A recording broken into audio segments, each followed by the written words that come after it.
Paulette. Welcome to the Betch podcast. We are so intrigued and excited and honored for you to join today. And for those that do not know Paulette, you are going to because she is our divorce BFF, okay? And things just can't always be pretty. Like sometimes we have life challenges and I think a great thing is how do we learn how to do these type of hard, changes with grace, especially in a male dominated world. So I just want to kick it over to you. Tell me a little bit more about Paulette. Well, thank you. What a gracious introduction, ladies. I'm not often introduced as a divorce BFF, but that's what I am. Some have called me a divorce concierge. Okay. I have my PhD in divorce. I'm a cheerleader, quarterback, guide, GPS, blueprint. I don't know how many more little analogies you want me to throw in there, but I've been there, done that. But you must know, everyone listening, I'm not pro-divorce. I did not ever wake up at the ripe old age of whatever and say, I'm going to be a divorce expert. Right. No, who does that? I mean, I don't know that any of us say we're going to be an expert at anything. But what is it that gives us knowledge, but experience, right? So I met my first husband at the ripe old age of 17. In fact, I had just turned 17. So think back to that. Who knows anything? I didn't know my elbow from my you-know-what. And got married at 22, turning 23. And I thought that was plenty of time. Just graduated from college. And, naturally it was on my list of things to do. Be a good girl, get good grades, go to ballet, date, fall in love. Oh, I forgot about go to college and graduate and get a good job. And right, those are like the things on my list of things to do. And of course, get married and have children. So I had my nice long pad of paper and I was taking all the little checks. And before I knew it, I realized, oh my, what did I do? Not that everything was crazy or bad. I think anything in life, particularly relationships, have their good and their not so good and their uncomfortableness. And we're young, we're learning. But I didn't feel that it didn't take me too long to realize that when I got married, I didn't marry a man, I married a family. Right. And that's okay, ladies. Part of getting married is not only taking your spouse, but also the whole entourage. Some of them have bigger steamer trunks of entourages than others. Some of them might just have brothers and sisters or parents, grandparents, the normal, but then there might be aunts and uncles and cousins and lots of them. I came from a family where I had two sisters that were much older than I am. And they were more like aunts to me, more than sisters because of the age difference. I kind of in many ways thought of them as babysitters, and no disrespect to them. But, when you're two and your sisters are in high school or middle, junior high, as we used to say back in the day, you didn't really have that kind of relationship. So my parents were, I was sort of it was me, mommy, and daddy. My mother was an only child, and my father only had one brother. So I had four cousins. So holidays were civil, quiet. When you have a small family. But then I got married into this big family. Eyes wide open. And I was like, OMG. So anyway, I learned a lot. It was wonderful. I made, it was a very good memories of the family. But when after 21 years of marriage, I realized, this is not a healthy relationship for many reasons. And I don't think we have time to get into that today, although maybe we do another time. I realized that okay, if I'm going to leave this marriage, I'm not divorcing a man, I'm divorcing a family. Yes. And because of that, I was the first person to ever really request a divorce from the men in the family. Ironically, his two sisters had already gotten divorced. So I thought, oh, this won't be too bad. But it was. I personally endured an 8.5-year fully litigated divorce case that included a 12-day trial. The 12-day trial took place over 9 months. Yeah. I know. No, you'd think if it were a 12-day trial, and by the way, they don't tell you it's going to be 12 days. But if you did know, you'd think it would be Monday through Friday, Monday, Tuesday, right? No, doesn't work that way. It was 9 months, September to June to be exact.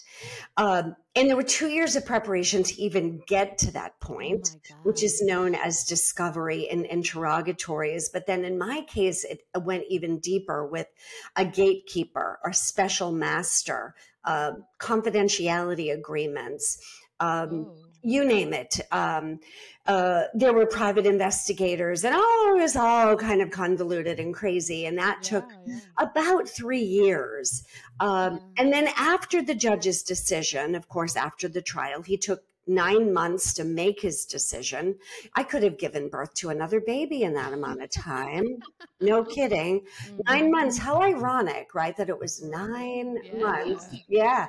And then once the judge's decision came down, which was February, it's 90 days to become active, depending on the state you live in. Every state is different, sometimes 30, sometimes 60, sometimes 90. Who's counting at that point? My ex and his family did not like the judge's decision.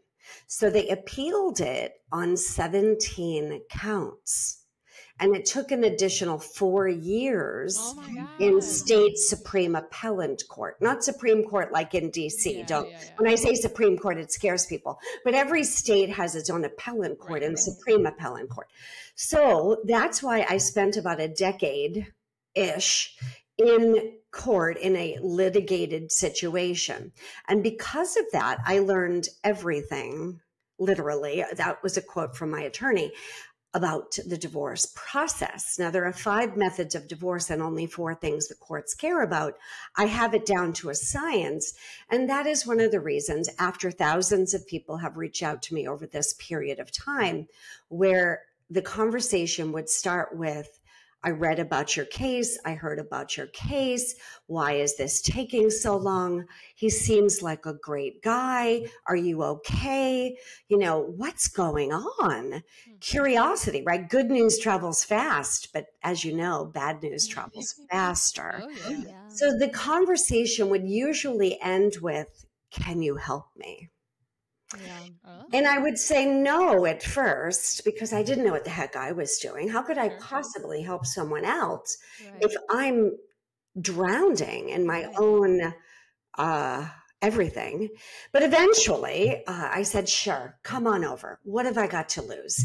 Made a good amount of coffee, poured a good amount of wine, and listened to hundreds of stories, took copious notes, not only in court when I was in court, but also just curious, like what are the things that people are doing wrong?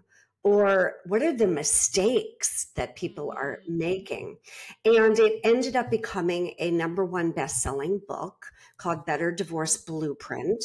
It's a 307-page book, 197-page workbook, an audiobook for those that would prefer to listen to it in the car in their own little private Idaho, so no one really knows what you're listening to.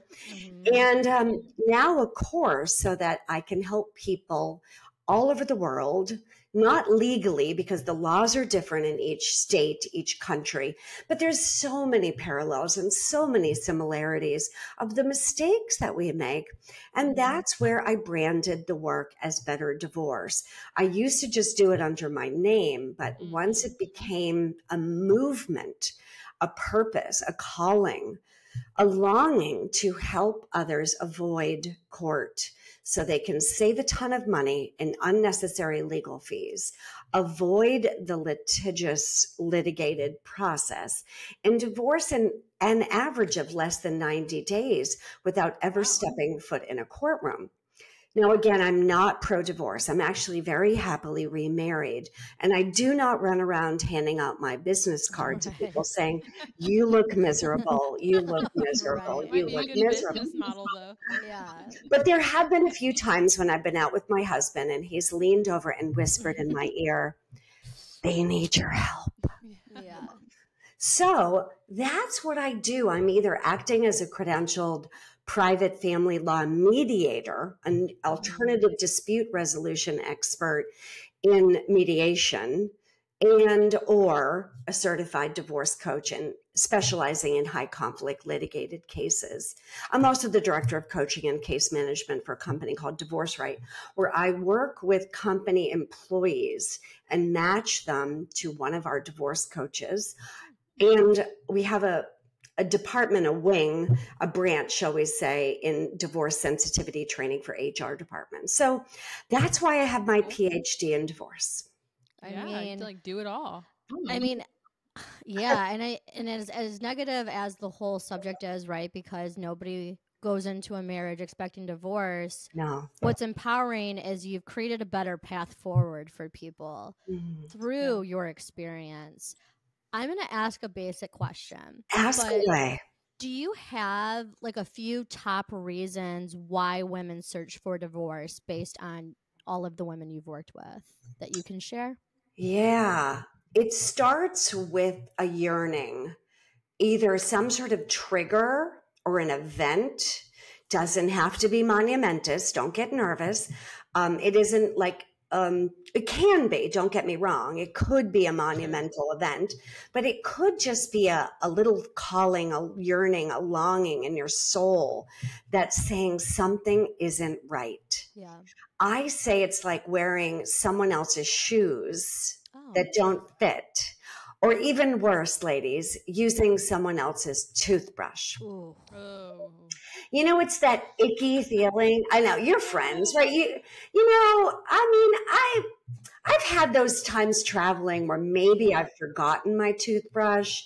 I mean, we're all human, and I've probably asked permission from my husband. Yeah. Can I use your? And he's like, you know. So you see that look on your face, right? But it's not an external ick. It's an internal ick where you feel you're not clear on your why. Why is it that my marriage, my relationship, and it doesn't even have to be marriage. What many mothers don't understand is when you have a child together, you're now entering into a legal binding contract because you have to co-parent whether you're married or not. And at some point, you know, what is the cohabitation thing? Is it a week, a month, a year? If you're living together or not, if for some reason the relationship doesn't work out, you still have to raise that child together, whether you're co-parenting, parallel parenting, or God, I forbid I say counter parenting. That's another conversation we can have. But there's that initial feeling of, what's wrong? Now, there are 21 top reasons couples divorce. And the more you have, the harder it is to stay in a healthy marriage. If you're the one that's feeling that getting clear on your why and that confusion of, why do I feel like I'm wearing someone else's shoes that don't fit? They're uncomfortable. Why are you uncomfortable? Yeah. Why are you feeling like you just brushed your teeth with someone else's toothbrush? The ick factor, right? If you can get really clear in your mind and your soul and your heart about the why, you are going to have an easier time understanding, can this marriage be fixed, dare I say, saved? Is it manageable? Or is it time to really pull in the big guns with mental health practitioners, marriage or relationship coaches or counseling, and whatever the acronym is after someone's name? It doesn't really matter how many fancy letters are after their name. You need to feel like a strong bond with that therapist, that counselor, that coach, because you're now emotionally vomiting not only everything that's in your brain on them, you need to totally trust them. And I don't suggest giving all of that experience and confusion to someone you don't trust. Right. Many times a relationship will go off the rails because a partner has read the journal, or you told the wrong person that you thought you could really put your life in their hands. So it's important that you find someone, if you are still living in your own little 2 years is the average amount of time women contemplate this before they tell anyone. So what do? Back in the day, they spent a lot of time in a bookstore in the self-help department or self-help aisle, right? But now that we have these things called social media and Google for the last 15, 20 years, of course, everyone just spends hours at 2 a.m. Googling, what do I do when I feel whatever, right? Yeah. And sometimes you can't always believe everything that you find on the internet, right? A lot of times. Yeah. So to answer your question, it's an internal voice of something's wrong. And you're trying to litmus test it, trying to dissect or discern or reason in a very logical manner of something that is highly emotional. And that's hard to do, is to determine or to see it as railroad tracks. They're congruent and they're parallel and they go together, but they don't intersect or cross. And on one side of the railroad tracks, you can see that in your head, right? Railroad tracks is the psychological, mental, emotional, physical, sexual, spiritual side of love and marriage and romance and parenting and all the, shall we say, beautiful love letter part of it, all the warm and fuzzy teddy bear part of it. And on the other side of the railroad tracks is a spreadsheet. It's just the judicial, legal, financial, residential, lending, insurance, and taxes side of marriage and romance and courtship and all that. And unfortunately, in many cases, divorce. Statistically speaking, about half of first marriages end in divorce, ladies. That's just a fact. That doesn't mean Paulette's running around going, yay. If anything, I'm not. Right. But that's a fact. Yeah. And it gets worse with second and third marriages. Ooh. I know it's about 60% on second and 73% of third marriages. So we don't get it right. We keep screwing up. Gets worse. Is that based on age as well, or is that just based on, like, I read once that if you're over the age of 30 when you get married, the chances of divorce go down over 40, so on and so forth, or is that a myth? That is very, very correct. So not to say that I advocate everyone get married at 65, but naturally, the older you are, the less likely you're going to get divorced. Now, there is a counter argument to that is what's called gray divorce. So gray divorce is a divorce that is happening after the age of 50, and silver is over the age of 62 when Social Security kicks in. But traditionally speaking, if you get married, at 19, we'll pick on the young set, 18, 19, 20, which is really young now. Back in the day, everybody got married at, as soon as, you got your period and you were out of the house, you could have kids, you got married, right? I know I'm talking about the Vikings and all that, going back to the 1300s, everybody. But, biologically speaking, if you were old enough to have children, you could get married. We don't roll that way anymore. But, what do we get? You graduate high school. Maybe you go to higher education. You graduate, you're 21, you get a job or several, and you fall in love and get married at, 25, 28, whatever it is. Now, chances are, because you're younger, 50% of divorce happens between the 4th and the 8th year of marriage. Oh, it's interesting. Right? So why? Because you're not prepared. And you think that marriage is a romantic notion based on a white dress and a tuxedo and a cake. and this thing called a wedding and honeymoon. And it's not. I mean, that's all lovely. Don't get me wrong. We all love, who doesn't love a good wedding? Although they're very expensive. So expensive. So expensive. Elope if you can. Anyway, I'm just being silly. So now, if you wait until after a certain point, you have lived, you have a firm stance in knowing who you are. You have an inner knowingness of what makes you tick, what you love, right? What makes you feel purposeful, why you're here, why you're taking up space. You know, there's an inner independent conviction of knowing who you are. Yeah, it isn't, your happiness isn't dependent on another person.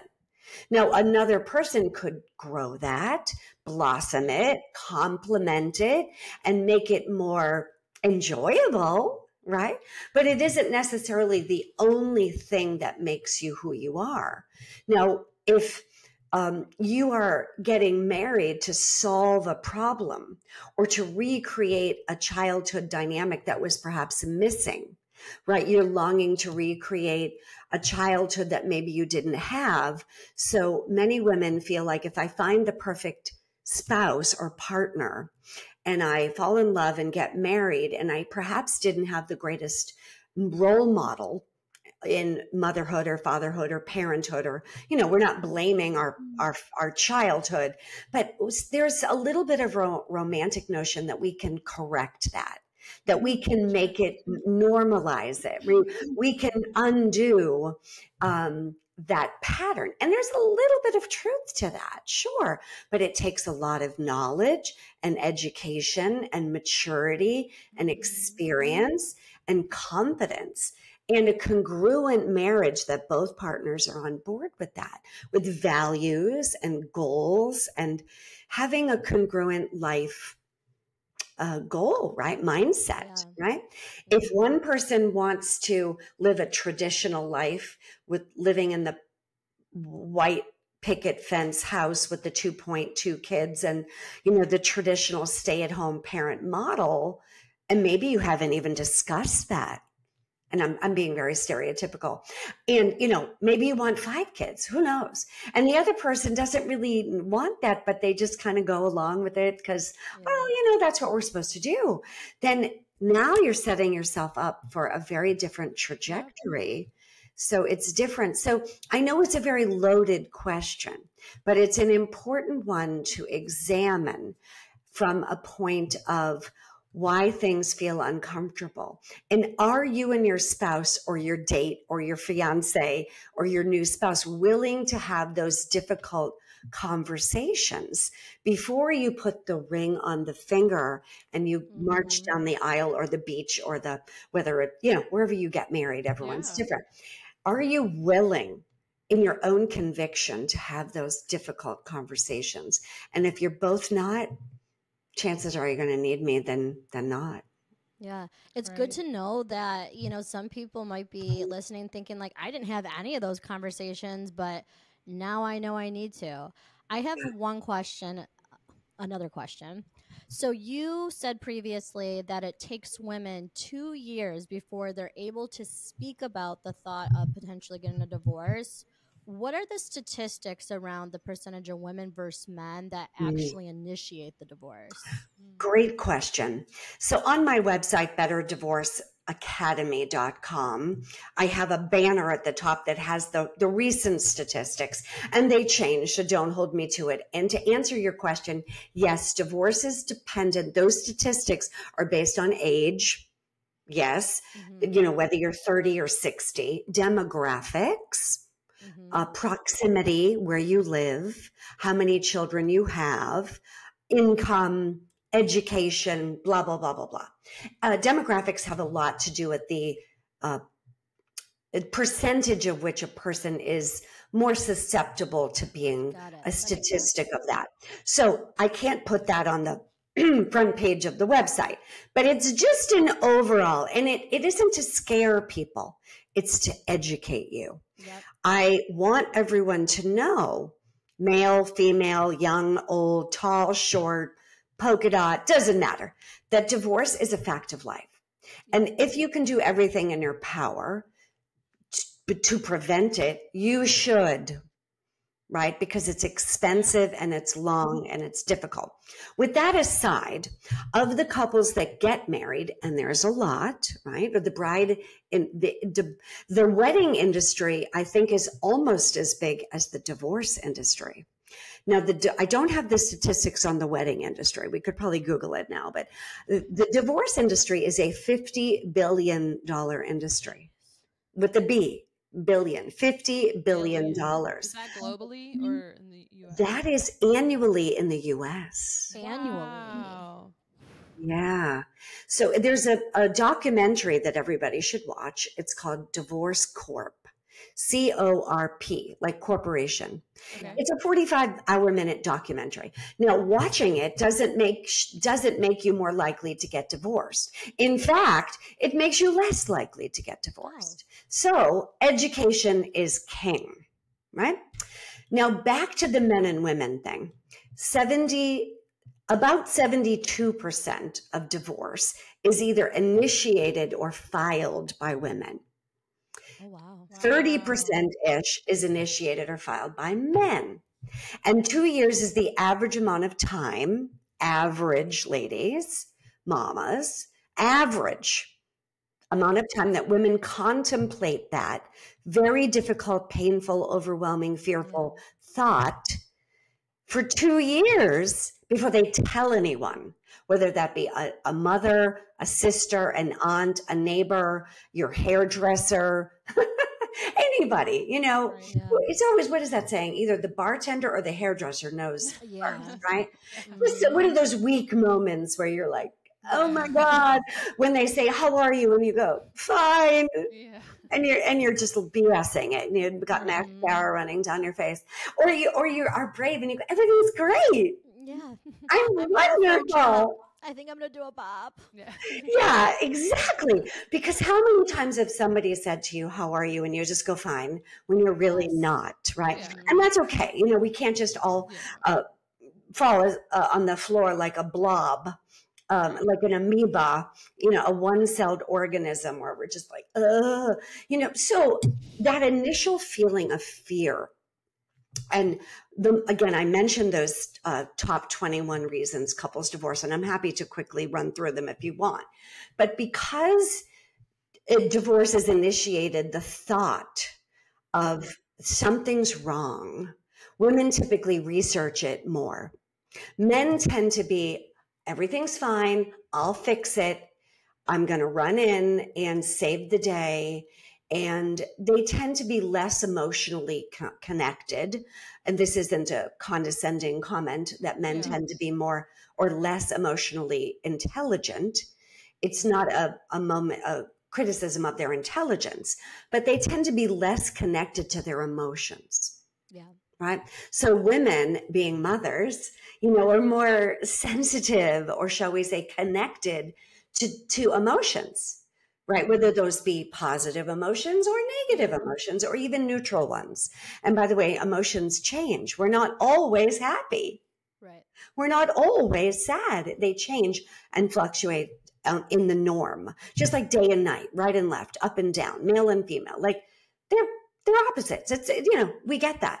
But when you are more connected and aware of those emotions, then you tend to be the person that has that internal dialogue, research, writing, journaling, therapy, reading books, researching, listening to podcasts, you know, finding experts like myself to say, I love him, I adore the family, but I'm so uncomfortable. Yeah. What do I do? What can I do to fix it? Right? So those initial conversations that you have when they're with yourself feel less scary because no one knows about it. Right. It's There's almost no accountability part. Yeah. right? It's Right? like you're paranoid. Like, did somebody, I don't know if you've ever had a thought and you stop yourself to say, did I just think that or did I say it? Right. Every day. Yeah, you're like, well, I'm glad you guys are normal. Welcome to the human race. So when you have a thought and it's a you know, how many times do we say, okay, this could be, I hope nobody's offended, but you look at a very attractive human being and you're like, very, he's sexy or she's pretty, and you're like, oh, I'd love to have sex with that person, just because you're thinking it in your own little world doesn't mean you're going to run out and do it. Right. Or, how many times, I know that's a weird example, but it's true, you're like, yeah, look I'm at not that. saying, hey, James, hall pass to the right, 12 Yeah, o'clock. or, or somebody, it could be, it doesn't really matter what the thought is. Right. It's, but because you think private. that, you go, right, it's private. Exactly. But then maybe you think it again and again and again, and you start to think like, is anybody else thinking what I'm thinking? Whether it's a movie or you're right, or it could just be like, I don't know, like it could be anything. Annoying. Like, somebody's really annoying. I think a lot of work. Yeah, like a coworker, just whether they have body odor or they have bad breath or they're just really annoying people. Yes, and you're thinking to yourself, oh dear Lord, please tell them to stop. Tell them to stop. Yeah. And you're thinking, you're having this thought and you look around thinking, am I the only one that's having this thought? Right. So let's go to marriage now. But so that's just an internal thought. But when you're thinking those thoughts about your spouse, it's one thing to talk about a Hollywood movie star. It's one thing to talk about somebody on the sidewalk or to think about it. It's one thing to think about a song on the radio. How many times have we heard a song on the radio or, that you go, I hate this song. Why does everybody like this song? Well, I'm going to pretend I like it because everybody else likes it. And, you have to like Taylor Swift. If you don't, you're just a bad person, right? Or there's something weird about you. So I don't mean to pick on poor Taylor Swift, but there's pop culture. So we all have to pretend we love everything because like, you have to.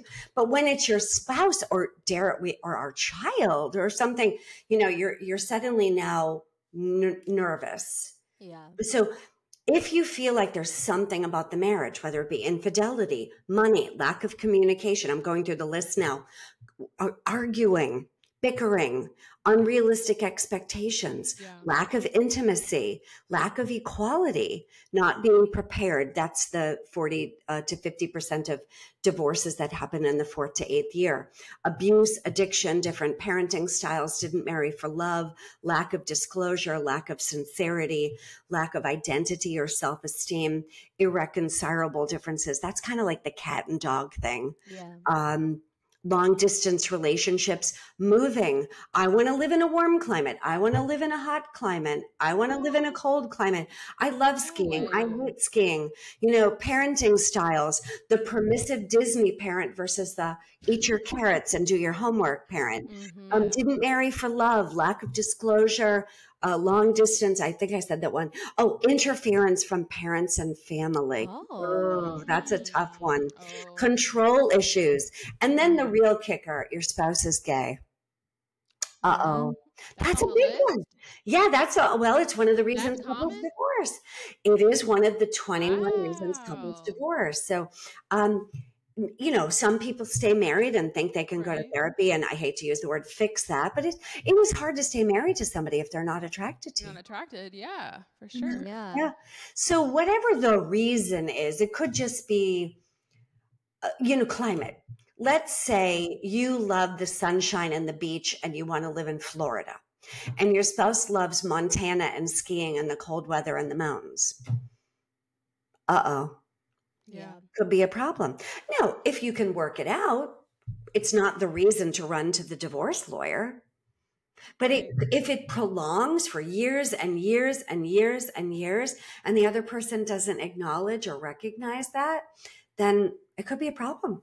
Right? Yeah.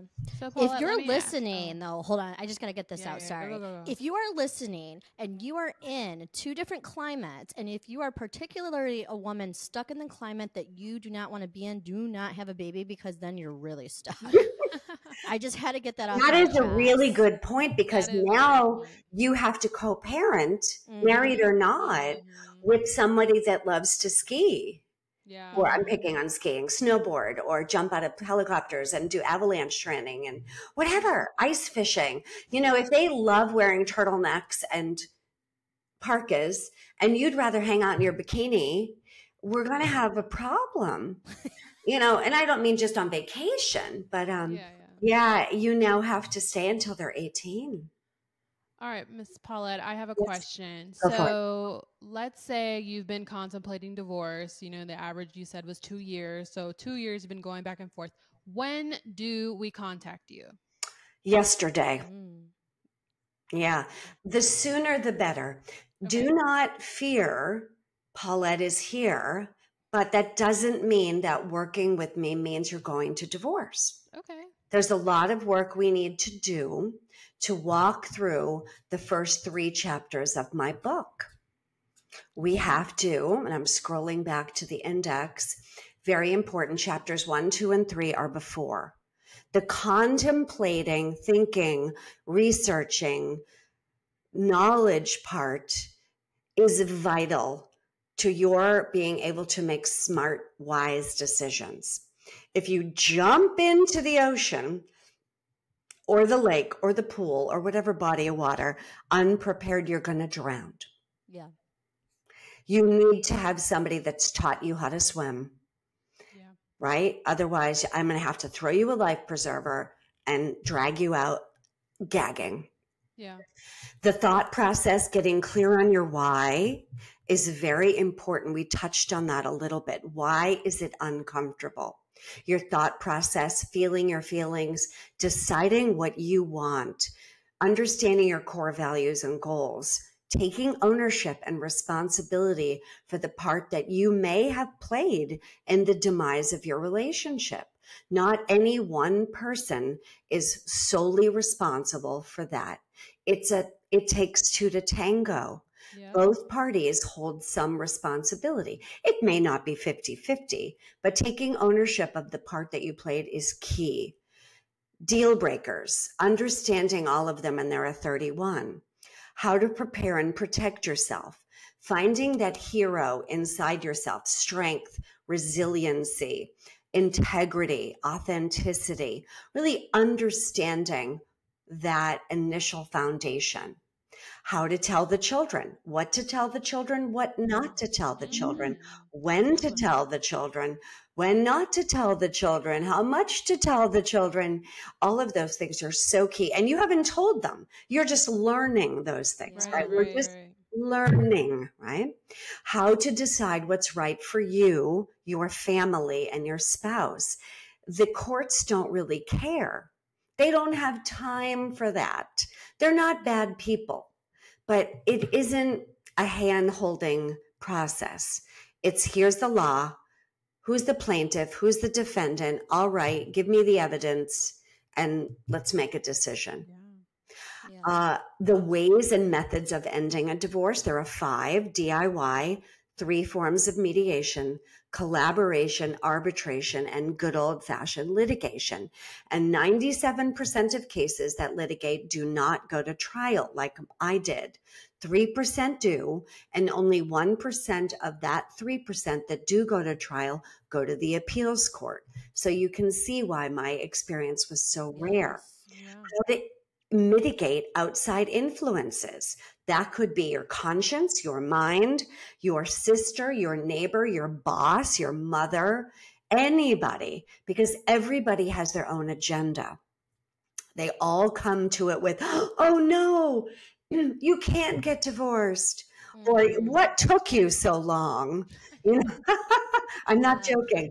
Yeah, I've heard that, it's like, I always say, so what did your so-and-so say? Oh, they said, well, I've been waiting for you to tell me this for the longest amount of time, right? Practicing mindfulness. Ignorance is not bliss. You've got to gather your evidence. You have to understand the financial aspect of it. What's premarital, what's non-marital, and what's marital. Creating a budget.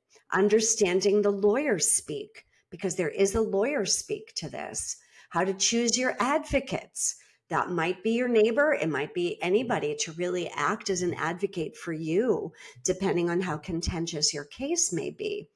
And journaling, planning, and having a calendar. Managing stress very well. Yeah. Communicating with family and friends, caring for yourself, nurturing your soul, and being able to realize that trusting your spouse to do the right thing is the number one mistake women make. Mm. Yep. You know, going back to women being so emotional, Mm. you know, it's like when you get to that point where you're like, you know, I think I am gonna file. Do you suggest people like read your book and then start the workbook before they contact you? Like, what's the best method? Because I feel like most people are like, I have no idea what to do. My second question is for women that don't do the budget, don't control the finances, Mm. don't have all of that. Like, what the hell do you do? Yeah. So those are two very important questions, and make sure I answer both. So for the first ideal roadmap, the blueprint, in a perfect world, you would reach out to me first. You would purchase my book and workbook and go ahead and read it. And as you're reading it, whether it's chapter by chapter, lesson by lesson, I would be there with you as a sounding board, as a thinking partner, as an accountability BFF, as you said, right? Yep. Not to make your decisions for you, but to educate you about your specific situation. Again, the book is a blueprint for everyone that asks a lot of questions. I can run out before we end and show everybody. The book is a 307-page soft cover. It's not color book, but the workbook is a 197-page hardcover workbook. Every time I ask a question in the book, there's a place in the workbook to answer the question. So you have an accountability partner, Resource. right? A thinking partner to not only let you have that sacred space and container, that safe place that you may not have. Again, trusting your spouse and other people as a confidant could be an issue. Many times people will say, your wife just called me and told me she wants a divorce. Yeah, you can't trust anyone. Could you imagine? You've not only lost a friend, which you probably are better off. That is a big problem. So, and now you don't even trust yourself to trust anyone else because the lack of trust is shot to heck, right? So having that person to help you, again, not make your decisions for you, but to hold your hand and do that. Right. That may be a call once a month. It could be every day. It really depends on how contentious, how complicated it is. If there is addiction and abuse issues, you might need a lot more support than if it's really just, I just don't like the guy. Sure. Yep. You know, and no judgment, right? So if that isn't the case and you just found out about me and you're already 2 years divorced and you're having a hard time because chapters 1, 2, and 3 are before, 4, 5, and 6 are during, and 7 and 8 are after. There's still so many things to do after a divorce. Number 1, to financially be stable. Number 2, to co-parent with grace and wisdom and dignity. And number 3, to never need me again. Love that. I'm the only professional in the planet that does not want a repeat client. Aww. I'm not a hairdresser. I don't want to see you once a month. Nothing personal, right? I mean, unless we're doing it together, you know. There are some clients I do see once a month or every day because they're going through litigated cases. And there's FaceTime, Zoom. You know, we live in a digital world. I'm in Atlanta. You guys are all over. It doesn't matter anymore where you live. All of my clients used to be in New England and Massachusetts because that's where I was born and grew up. But that changed when I moved to Belize in 2016 because I had clients all over the world. And now, you know, literally all over the world. So ideally, if you're in the early stages, the more benefit. If you're in the middle and you're already litigating or mediating, no problem. We're going to try to pick up the pieces, work with what's been done, and work forward to get you out so you can save money, Try to keep your legal fees as low as possible. And there's many methods to how I do that. And allow you to not say the wrong thing, because everything you say and do will be used against you. Yeah. So you have to make sure that you're reverse engineering this to say, what would the judge say? Right. And if you're already done, are you going to change your name? How do you date wisely in the digital age? How do you financially create a new life for yourself so that you're not living under a bridge? I know that's pretty dramatic to say that. It's a fear. You won't be, but feeling stable and secure. That's so important that you have a plan. Yeah. Now, the second question, if you wouldn't mind re-asking it. The second question is, like, if you are the partner that's not responsible for finances, budgets, like, what do you do? You're going to put on your FBI, CIA agent hat. There's many things I do to help my clients get in the know as fast as they can. Now, that doesn't mean we're going to, break into the login and password on your spouse's laptop. That sounds fun. But there are things that you can do strategically, wisely, and privately before you have to hire a forensic accountant. Now, I'm going into lawyer speak, so I don't want to overwhelm anyone. If you have not shared any of your fear and anxiety, and you've not dropped, I want a divorce, don't use the D word or the N word, divorce or narcissist. So I have to be careful what those words are. So you never want to say, I want a divorce, or you're a narcissist. Don't do that. Don't do that. You can tell me that you want a divorce. You can tell me that you think your spouse is a selfish, evil, manipulative, game-playing jerk. That's fine. You can call him any name or her any name in the book. Doesn't matter. I'm safe. Yep. Your spouse is not. As soon as they think you want a divorce, they will do two things. Well, general categories. They will dissipate marital funds. They'll go buy a Ferrari. I'm joking about the Ferrari. Really? They just spend money because they can. They don't want to give it to you? Yeah. They're going to dissipate marital funds. That's a legal term. Or they're going to hide it, or try to. They buy crypto, or they go to the bank and they take out 10 grand and they give it to their brother and say, hide it for me. So they do things to try to hide assets. And how do they do that? They buy things that only they have access to, or they hide it by the Cayman Islands, Switzerland, or family. Right?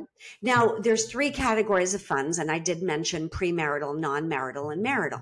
Marital funds in general are everything that the couple has created from the wedding to now, today, right?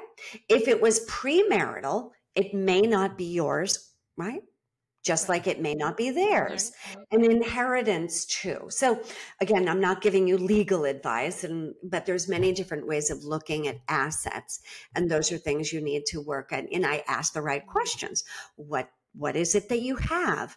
And we fill out what's known as a domestic relations financial affidavit together. And when you say, I don't know, I don't know, I don't know, I don't know, I don't know, that's a red flag. So what we do during that period of research and, is to slowly start to go into the office, into the file cabinet, and look at the mail, maybe go down to the bank and, act like, I'm going to say, a dumb blonde and say, hi. Yours is mine, baby. Yeah, and say, yours is mine. I seem to have lost my debit card or whatever, and get to know somebody that works at the bank. And see if you can find out what accounts that you do in fact have. Because if you have them and you don't have access to them, that could be a problem. Now, if you're litigating, it is required of both parties to complete a domestic relations financial affidavit, which is called a DERFA in all 50 states. So sometimes it's called a marital balance sheet or an MBS, but it doesn't matter. It's the same thing. It's a spreadsheet of everything you own: cash, checking, savings, real estate, cars, coffee makers, clothing, jewelry, investments, 401k, Wow. pensions, stock, bonds, money market, certificate of deposits, crypto. I could keep going for hours on Yeah. what the categories are.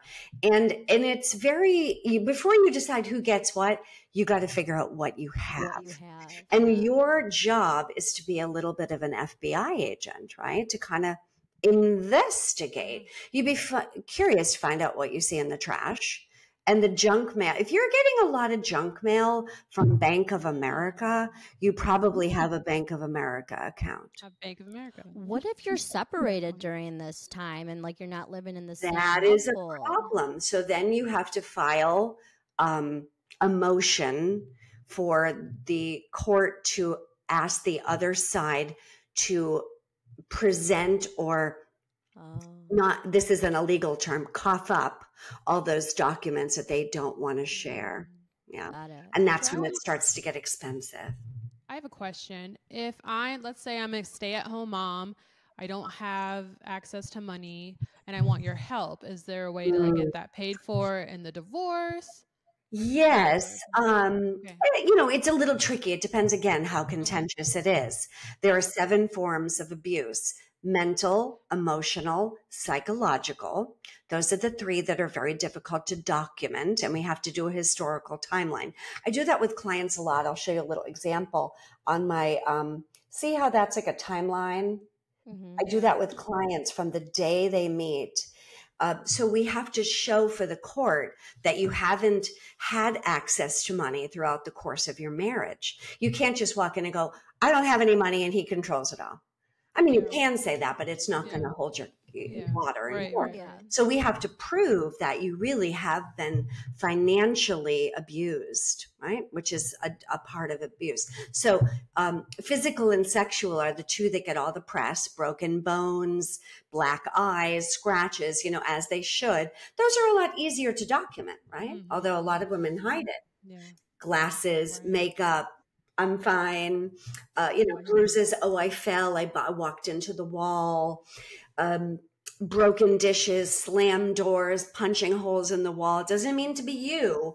It can still be a violent, aggressive behavior. Yeah. Financial control, as I mentioned, if you don't have any way to pay bills, put gas in the car, buy groceries and clothes for the children, and you don't have access or knowledge about your marital assets, that is considered financial abuse, and it's considered intimate partner domestic violence and abuse. Not violence, but abuse. And lastly, spiritual abuse. That is when you feel like your spirit's been broken. So if you feel those controlling attributes, there are many ways that you can now ask the court to pay your legal fees. But I am an independent person and I'm a mediator. So depending on your state, mediation can be, reimbursed during the process. But typically, this is work we do way early before you are asking the court to modify or to present or award what are known as temporary orders. So in those cases, many women have to get part-time jobs, not just to pay me, but to get through the divorce period. Because whether you work with me or not, divorce isn't free. So that is, most women do get part-time jobs. And that's why many women become entrepreneurs, interestingly enough, or they go back to school to get a job. But many times family will help too, whether that be, family is aware of the problem. There are many ways to raise funds, and I also try to make it very affordable. So you're not plopping down a very big fee. It's case by case. And there are many times if there's a lot of financial control and the woman doesn't have any access to funds, a credit card, a checking account, or any access to funds, that I will absolutely do what I can to help them financially. So, yeah. That's awesome. So as we wrap, it seems like obviously the big takeaway here is there's a lot of long-term potential complications and implications if you don't have your shit together.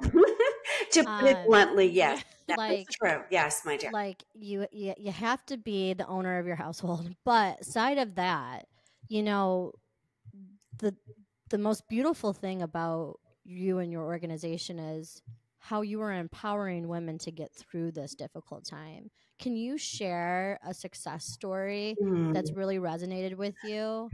Oh, Um, so many. Which one? Which one? Which one? Yes. Um, she will not mind that I use her first name. Her name is Nadia, and mhm. she came to me about 4 years ago. And she is married with 3 children. Um, Intimate partner violence, domestic Mm. violence, call it what Oh, you will. It's been yeah. relabeled, and terrified, Yeah. absolutely terrified.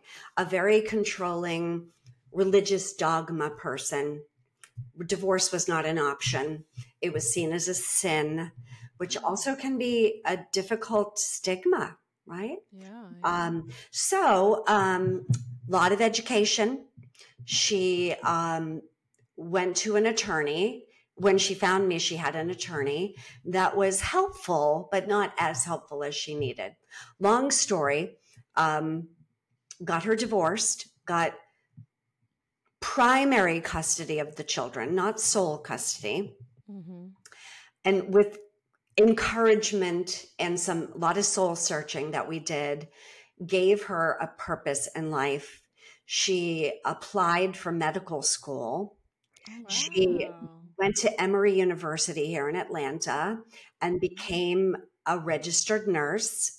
She now is a nurse practitioner in a private Okay. practice, but she was an ER nurse for a domestic violence ward in the Oh, hospital, helping wow. women come in. And because of Wow. her personal experience, Yeah. empathy, and medical training, she was able to help hundreds of women. Oh, That's I bet. amazing. Through their journey, and also to share enough about her personal journey that she empowered them to get out of abusive marriages with wisdom and grace and dignity in an Mhm. affordable manner. Now, full circle, she just won sole custody of all 3 children. Oh. Oh, And she's amazing. in a wonderful career. She is articulate and beautiful and intelligent and a survivor. And she is just a wonderful example of reaching out, getting the Yep. professional help that she needed, getting the Yeah. right attorney, the right expert, and the right support that she needed to feel empowered and knowledgeable and strong enough to be able to do that for not only herself, but her 3 children. Oh my gosh. I got like the chills thinking about that. I mean that's the key here, right? Is, you know, not just getting help yourself and seeking the help, but then sharing Yeah. it with others. I Yeah. think it's I mean everything that you do is amazing. Um She her middle child is a girl, and her name is Scarlett, and she's Oh. started a foundation. I don't know if it's the Oh. Scarlet Project or the Scarlet oh, something, but it's Yeah. just in the beginning of. Oh, I'm wow. encouraging her to start That's that, and amazing. it's I think that it's a lovely name too because of Yeah, it is. Scarlett's Yeah. name too, and she is Yeah. quite the little Scarlet, if you get my drift. So aw. yeah, to be able to take something Yes. painful. Yeah. And I believe in marriage, everyone. I'm happily married. Love marriage. When marriage works and when the relationship is healthy, you can create the most beautiful life, not only for yourself, but your family and your children, Yeah. and being a shining example of what being in a healthy marriage looks like, right? Yep. Because that's what I said to Nadia. I said, if I teach you nothing, and this was 4 years ago, I am instructing you, whatever happens with the divorce, it is your responsibility to teach your sons that this is not the way they treat their girlfriends and wives in the Yep. future and their Yep. children. Mm-hmm. And you are teaching your daughter that this is not an acceptable way for a man in her life, to treat her. And it was a very difficult conversation, but one in which she took wholeheartedly. It is not only something you do for yourself, but an example that you exude about how you step up to the plate, speak your truth, stand tall in your convictions, and ask the court to award you what is rightfully, legally yours. Right? Yeah. But it's not easy. And they'll do whatever they can to insult you and gaslight you. We don't want to get into all the terminology of the but just make you feel crazy. Make you feel like you're a crazy, crazy person.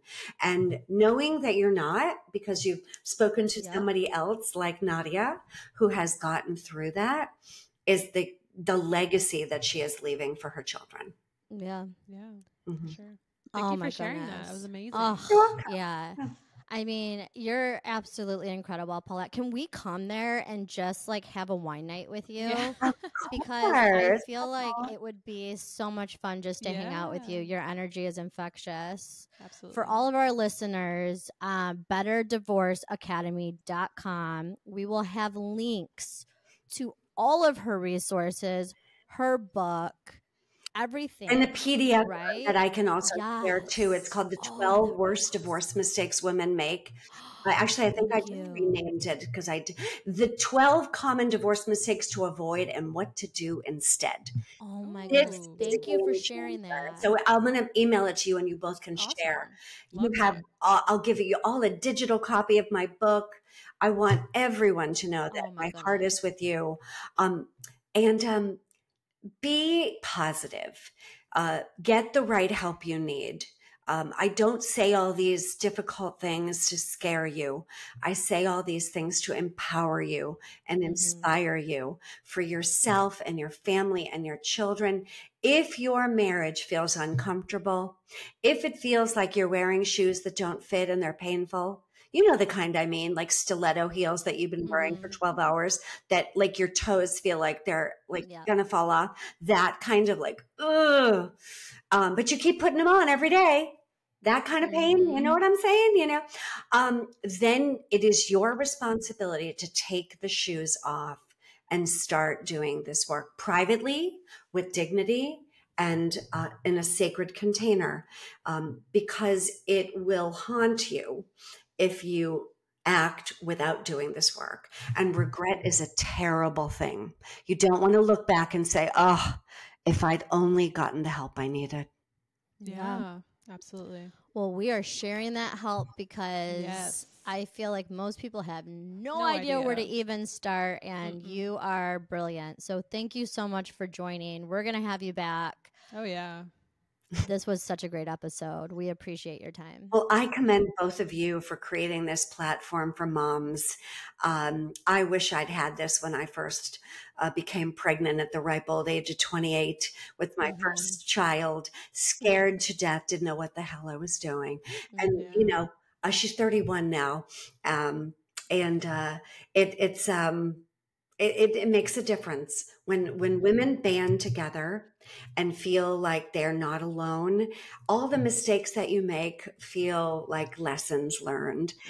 You're going to be okay. If you put the diaper on backwards and you don't know what you're doing, and teenagers, oh my.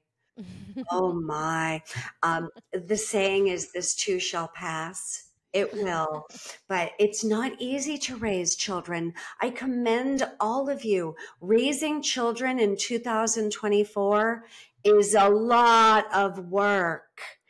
Raising children in 1992 when my daughter was born was work, but it's more work now. And when I was born, we had no seatbelts, no helmets, no internet, no cell phones. And life was a little more innocent. I mean it. I did not. Yeah. I mean, we were allowed to be children. Yes. And I am sad that children are not allowed to be children.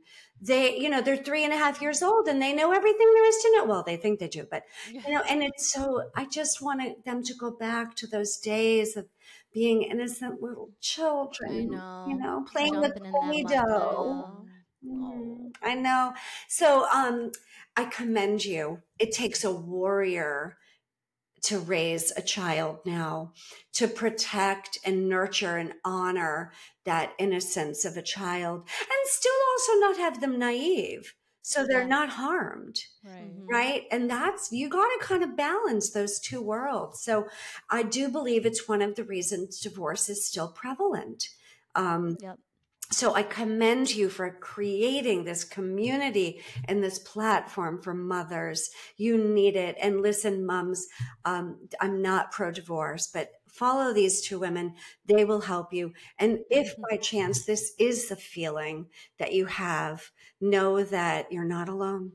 We're in this together. Yeah. Good for you both. Proud of you. Really proud of you.